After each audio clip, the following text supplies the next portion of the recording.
Start. बिस्मिल्लाहिर्रहमानिर्रहीम। पिछले lecture के एंड में हमने आपको एक चार्ट दिखाया था जिसमें हमने आपको बताया था कि हम नेक्स्ट टाइम आपको एक चार्ट देंगे। ये एक चार्ट एक सेल्फ असेसमेंट है। सेल्फ असेसमेंट का मतलब ये कि हम में से हर शख्स अपने आप को इस चार्ट में अगर देखे तो उसको समझना आसान हो जाता है। जैसे मैं आपको मिसाल दूँ, एक गाड़ी होती है। जब आपकी गाड़ी है, सुबह सुबह उठते आप उसका पानी चेक करें कि रेडिएटर में कितना पानी है, फिर उसका मोबाइल चेक करते हैं, फिर उसकी टैंकी में आप पेट्रोल चेक करते हैं। इसी तरह रोज़ाना की बुनियाद पर अगर आप अपने आप को चेक करें कि आप कहाँ खड़े हैं, आपका वजन कितना है, आपका कद कितना है, क्या आप नॉर्मल जा रहे हैं, आपका बीपी कितना है, आपका ब्लड शुगर कितना है, तो आपके लिए समझना आसान हो जाएगा। ये चार्ट मैं आपको थोड़ा समझाने के लिए अब आप स्टार्ट करें कि इस चार्ट को अगर आप फोकस करें, ये देखें इस चार्ट को जी। इस चार्ट में ये जो पीली लंबी लाइन आपको नजर आ रही है, ये किसी इंसान का कद जो है, इस साइड में हमने लिखा है कि height in feet and inches.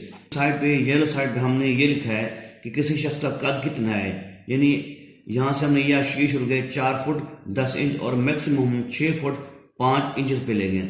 अगर हम इस साइड से शुरू करें, ये जो वाइट आ रहा है ये उसकी हाइट है इन सेंटीमीटर, यानी वो कितने मीटर और कितने सेंटीमीटर है। इसको हमने 4 रंग दिए हैं। ये पहला रंग जो है ये वाइट है, दूसरा ग्रीन है, तीसरा येलो है, चौथा जो है रेड कलर है। वाइट जोन के अंदर जो रीडिंग है इसको कहते हैं BMI, किसी शख्स की जो है उसका बॉडी मास इंडेक्स कितना है। ये नीचे अब थोड़ा सा अगर फोकस करें, अगर किसी शख्स का BMI की रीडिंग 18 या उससे कम है तो उसको हम वाइट जोन में कंसिडर करते हैं। अगर उस शख्स की BMI 19 से 24 के दरमियान है तो नॉर्मल, ये ग्रीन जोन हो गया। अगर किसी शख्स की BMI की रीडिंग आती है 25 से 29 तक तो हम उसको येलो जोन में कहते हैं। ये येलो जोन जो है ये ओबीज, इसका मतलब ओवर वेट हो रहा है, वो बंदा ओवर वेट हो रहा है। अगर किसी शख्स की ये जो BMI है इसकी रीडिंग मोर देन 30 या अबव आती है तो उसको हम रेड जोन में करते हैं।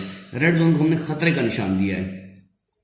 अब मैं आपको मिसाल दूं, एक शख्स जिसका कद 5 फुट 1 इंच या पूरा 5 फुट है तो उसको हम ये देखें कि उसका नॉर्मल, उसको मैक्सिमम कहाँ तक होना चाहिए। अगर हम 5 फुट को ऐसे सीधा इधर लेते हैं, इधर लेते हैं, ये 28 है।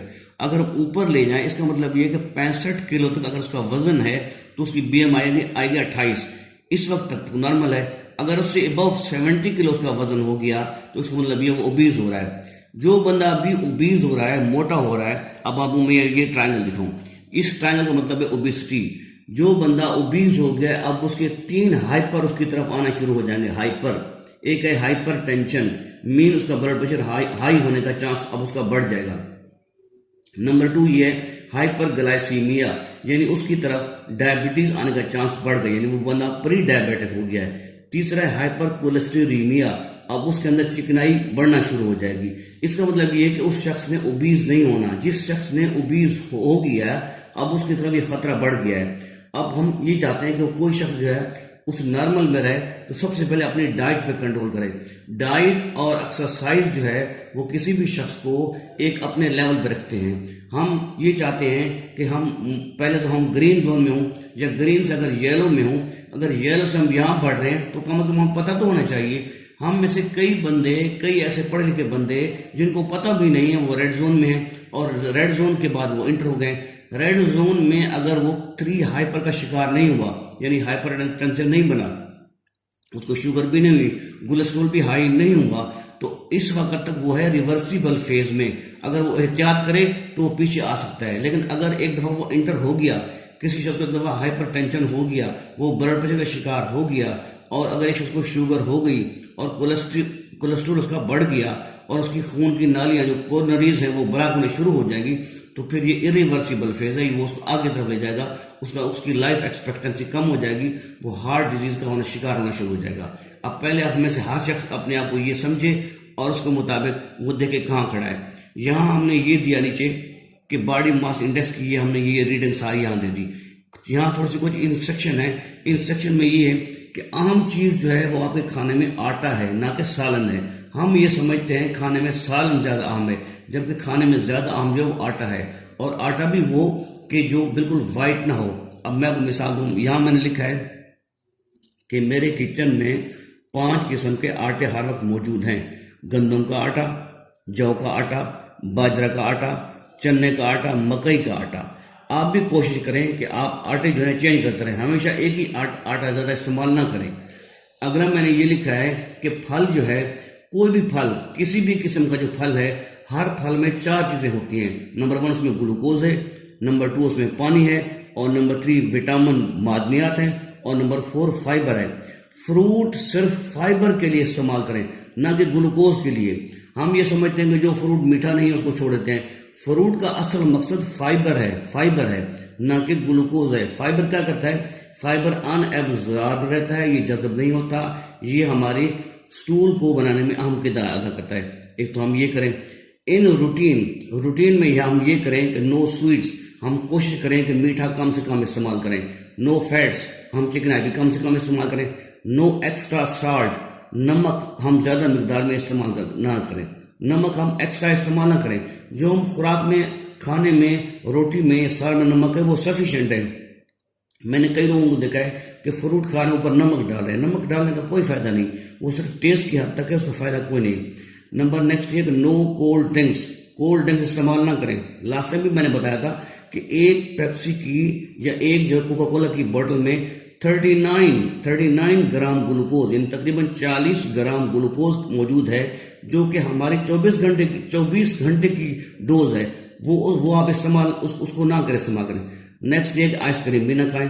आइसक्रीम जो है उसकी क्या जरूरत है? जस्ट वो टेस्ट तो है, लेकिन उसका आपको फायदा कम है, नुकसान ज्यादा है।